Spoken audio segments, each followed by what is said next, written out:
The digital nomad dream is looking more like a local nightmare every single day. As 40 million remote workers hit the road by 2025, the question is, are you a traveler or a colonizer? Should cities actually start banning foreigners who are priced out of New York, but pricing out everyone in Mexico City? Across the globe, the geo-arbitrage lifestyle is hitting a breaking point. In Mexico City, the influx of high-earning remote workers has pushed projected monthly rents to a staggering 21,000 pesos, about $1,134 USD, by the end of 2025. This isn't just a minor bump. It's a 15% annual surge that is physically displacing locals who have lived there for generations. Some central neighborhoods have seen rents skyrocket 30% in just 5 years. While nomads brag about getting a luxury apartment for the price of a shoebox in London, locals are being forced out of their own communities, unable to compete with dollars and euros. The global coliving market is projected to double to $16 billion by 2030, catering specifically to people who are just passing through, while the actual foundation of these cities begins to crumble under the weight of unaffordability. When you're constantly moving through these hubs, it's easy to lose sight of the impact you're having on the residents around you.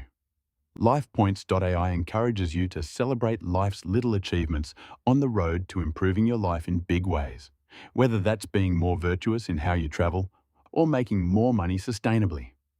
By logging your daily progress and tracking your growth on the community leaderboards, you can ensure that your pursuit of freedom remains focused and meaningful. Join LifePoints.ai at the link below to start ensuring that your life never feels pointless, even when you're 3,000 miles away from home. Being a conscious traveler is about intentionality, and taking a moment to log your achievements keeps you grounded in your values no matter your zip code. It's not just Mexico City feeling the burn. In Lisbon, Portugal, co-living spaces are generating 8% higher margins than traditional rentals, leading to 40% of all new housing supply in 2024 being targeted specifically at nomads. In Cancun, property prices surged 13.4% in a single year. And even in Nairobi, Kenya, the rise of the Airbnb economy is pushing one-bedroom prices up to $131 a night. The data is still catching up, but the anecdotal evidence is screaming.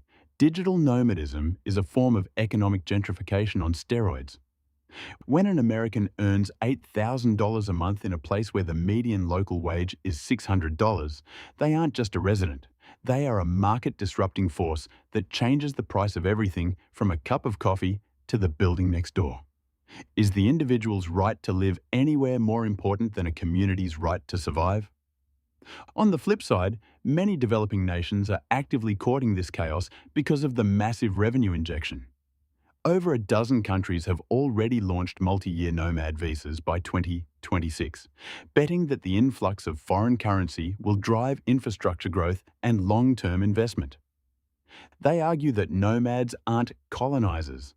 They are high-spending tourists who fill the gaps left by seasonal travel.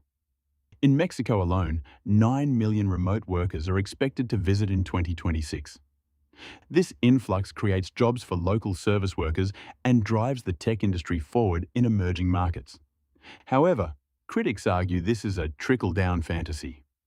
While the government sees GDP growth, the average teacher or nurse in Bali can no longer afford to live within an hour of their workplace because their neighborhood has been rebranded as a digital nomad hub.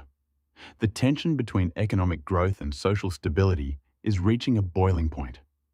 The line between a global citizen and a gentrifier is thinner than we'd like to admit. As more countries introduce taxes and regulations to curb this trend, we have to ask ourselves, is this a fair exchange of culture and capital, or is it just the newest version of survival of the richest? What's your take? Drop a comment below with your thoughts, and don't forget to hit that subscribe button for more unbiased deep dives into the world's biggest debates.